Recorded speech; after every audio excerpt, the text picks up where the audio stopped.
beloved Boss Mike Cervera.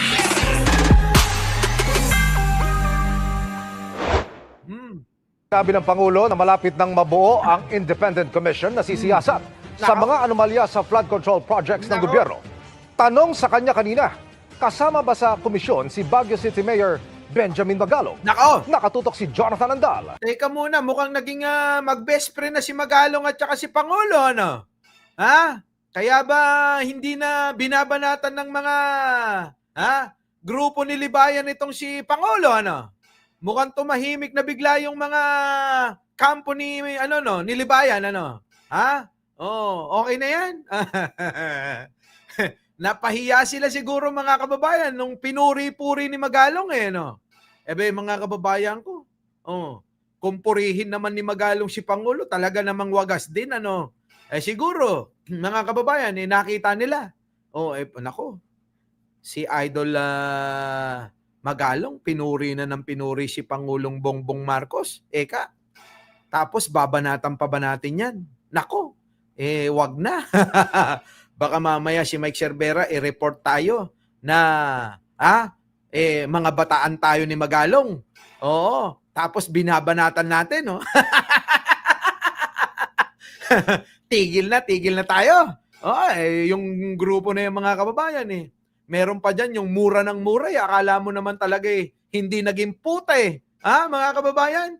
Oo, may mga ganon dyan mga kababayan ko. Mura ng mura, mga kababayan. Akala mo naman hindi naging puta. Oo, di ba? Huwag ganon.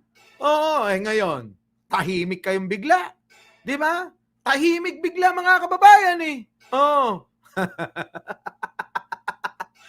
Napanganga na lang, mga kababayan Napaganyan sila, mga kababayan, Napanganga nung pinuri ni Magalong si Pangulong Bongbong. Di ba? Eto na. Ang mga bubuo sa inanunsyo ng Pangulo na Independent Commission na Ayan na mga kababayan yung Independent Commission para po panagutin itong mga walang yang mga kumamal ng limpak na salapi dito po sa usapin ng flood control scam. Naku, mga kababayan ko. Sino kaya? Isa kaya yung si General. Tanong ko lang. Kayo po ba, mga kababayan?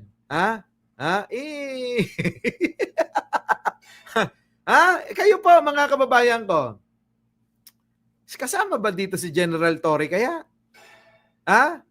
Tanong ko lang kasama ba si General Torre?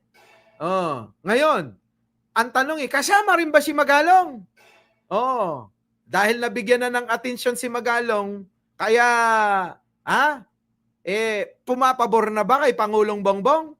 Alam nyo si Pangulo, hindi po mahalaga. Ito, tandaan nyo po si Pangulo, sabi niya, hindi mahalaga sa akin kung saan ka galing, anong kulay, anong partido, kung ikaw ay ayaw sa akin.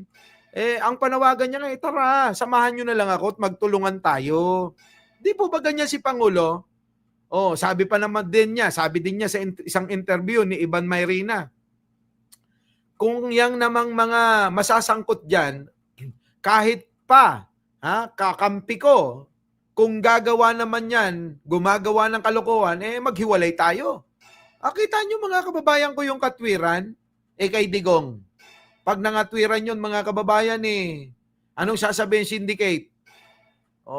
Bata natin yan. Gawan nyo ng paraan para hindi managot. Di ba? Si Digong, mga kababayan, may tinititigan May kinikilingan si Pangulo wala bahala kayo. Dapat idaan nyo sa proseso. Tuloy. iimbestiga sa mga anomalya sa flood control projects, hindi pa malinaw kung sino sa ngayon. Pero sabi kanina ni Pangulong Bongbong Marcos, malapit na nila itong mabuo. Malapit na daw mabuo, mga kababayan. So paano na ito? Di bali, wala na ho yung Senado. Yung isinasagawang hearing ni Marcoleta na nakikipag-away pa sa mga kapwa senador niya, biruin ninyo, halatang halata naman na talagang may pinuprotektahan siya.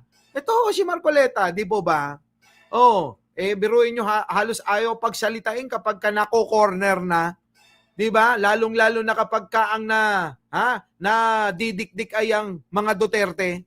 Anong ginagawa ho, mga kababayan? Ito namang isang kakampi ni Marcoleta, si Villanueva. Nung nakarang araw panay ang dakdak. Nakakadiri. Mananagot. Yung mga may kinalaman sa mga proyekto na mga nangyari diyang sa may Bulacan. Sabi galit na galit di po ba may padila-dila pa yon. Kulang na lang mga kababayan alive, gano'n mga kababayan ko, nandoon na ho yung Henry. Bakit hindi mo kinastigo? Hindi man lang niya tinanong. Di po ba? Hindi ba kayo nakalata nun, mga kababayan ko? Nandoon si Villanueva. Nandoon yung sinasabi niya na pananagutin niya.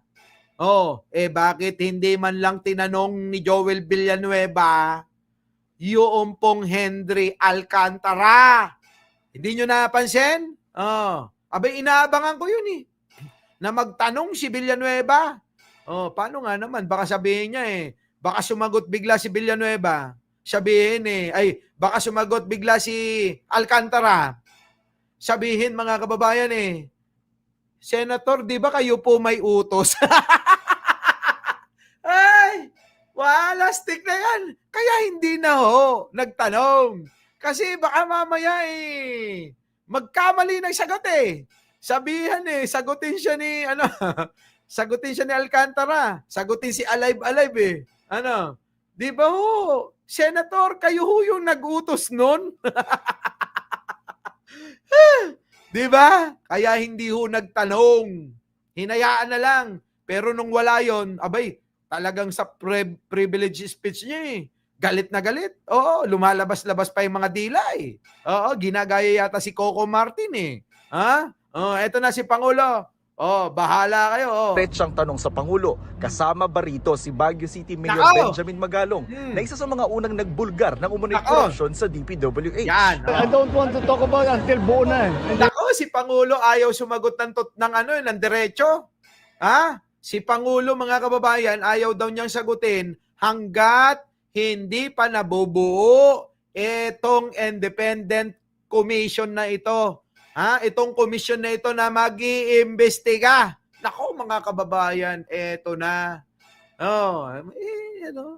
Yung idol natin, mga kababayan ko, yung idol natin may ginagawa. Hindi katulad ni Digong, mga kababayan. Si Digong, anong ginawa? Puro lang salita. Bunganga lang ng bunganga. Akala nyo yun talaga yung nangyayari. Pero lahat ng sinasabi, hindi yun totoo, kabaliktaran. Lahat ng sinasabi ni Digong, tandaan nyo to, kabaliktaran lahat yan. Kapag sinabi niyang mananagot, ibig sabihin, halimbawa ito, kapag sinabi niyang mananagot ang mga kurakot, ibig sabihin nun, kayong mga kurakot, magtrabaho kayo at bigyan nyo ko ng porsyento. Ganon. Kapag sinabi na mauubos within 3 to 6 months ang droga, ibig sabihin nun, mawala na kayo, ako muna. Ako muna ang magbebenta.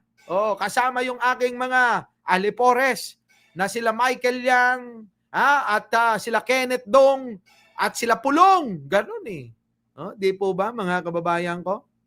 Iba yung sinasabi ni Digong sa nangyayari. Pero si Pangulo, hindi madakdak, hindi masalita, pero may resulta.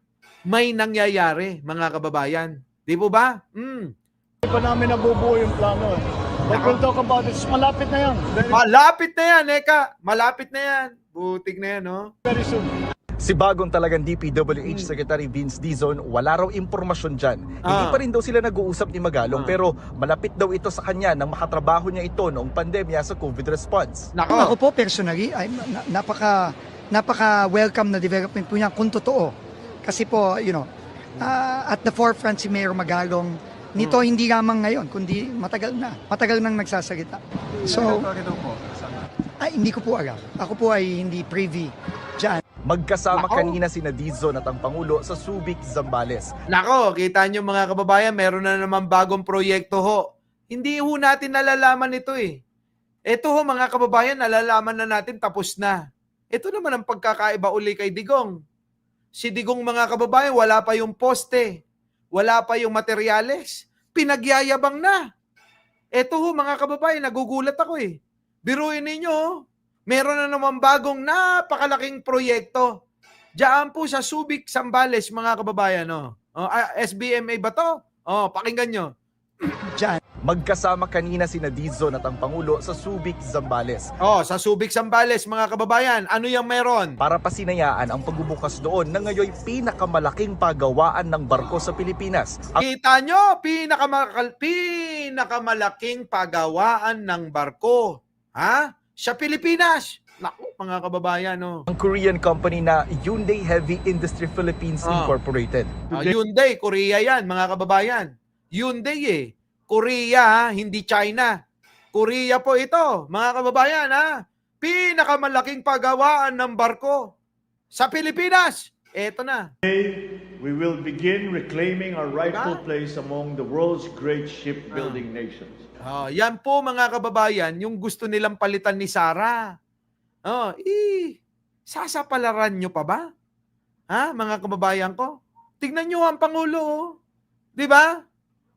Tignan nyo ang Pangulo, mga kababayan ko.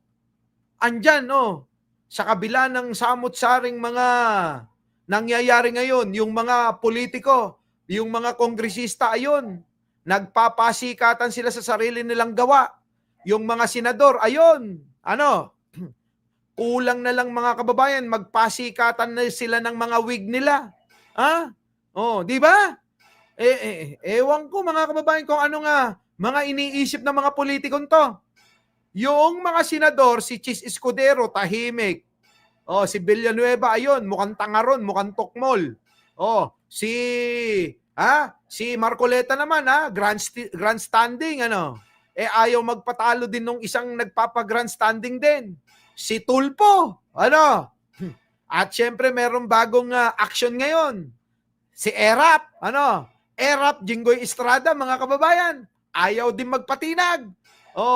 Sa may kongreso, hindi pa nasayahan sa investigasyon sa Senado. Pinatawag din tong mga nasasangkot na mga kontratista. Tapos mga kababayan para lang may masabi na meron silang ginagawa. Si Pangulong Bongbong yung presidente, kita nyo, nagtatrabaho patuloy-tuloy. Ayan, meron na naman pong achievement na maipagmamalaki sa inyo ang Pangulo. Kita nyo? Mga kababayan ko, Kita nyo? Saan pa kayo mga kababayan? Dito na kayo kay Pangulo. Di ba? It's my time. Lagi sila. Ayan na nga.